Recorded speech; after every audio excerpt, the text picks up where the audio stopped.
Okay students, now we will discuss briefly about the key features of Indian Constitution. Now first one is a federalism. Federalism. There are 5 key features of Indian Constitution. First one is a federalism. Federalism means more than one level of government.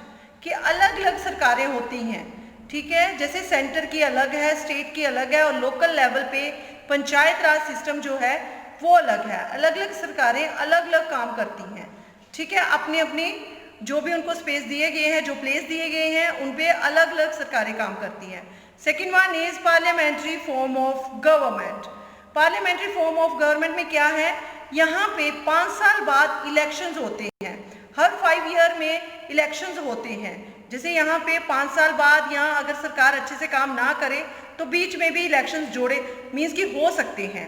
Universal, second one is universal adult franchise. इसका क्या मतलब है, इसका मतलब है कि जो भी इंसान मीन्स कि ह्यूमन बीइंग 18 ईयर्स जिसने कंप्लीट कर लिए हैं उसको राइट मिल जाता है वोट का, right to vote. Adult franchise का मतलब है right to vote.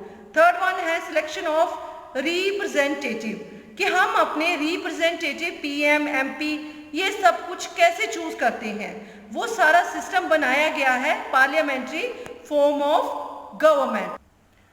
Now third one is separation of power. Separation of power में क्या आ जाता है, 3 organs of government.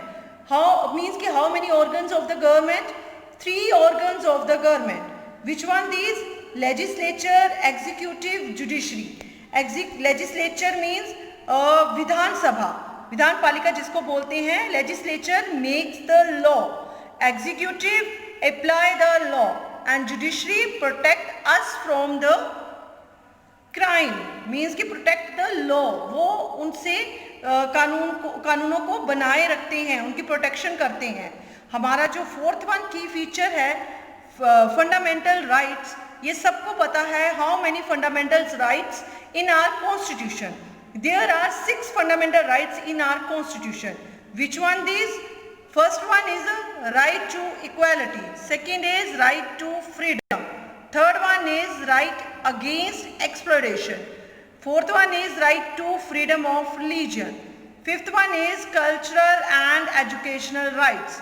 Sixth one is right to constitutional remedies.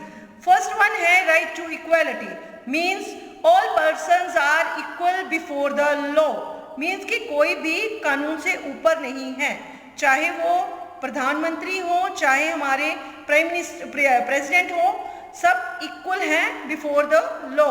Right to freedom, सबको आज़ादी है, कहीं भी रहने की, कहीं भी जाने की सबको आज़ादी है। राइट अगेंस्ट एक्सप्लोरेशंस, 14 साल से कम उम्र वाले जो बच्चे हैं उनको हम काम पे नहीं लगा सकते, यानी कि बच्चों को काम पे नहीं लगाया जाता। Right to freedom of religion, धर्म की स्वतंत्रता, हमें right to religion, freedom of religion है कि हम कोई भी धर्म अपना सकते हैं, छोड़ सकते हैं, but according to the procedure, जो प्रोसीजर दिए गए हैं उनके अनुसार। कल्चरल एंड एजुकेशनल राइट, हमें कोई भी कल्चरल मीन्स की एजुकेशन लेने का राइट है।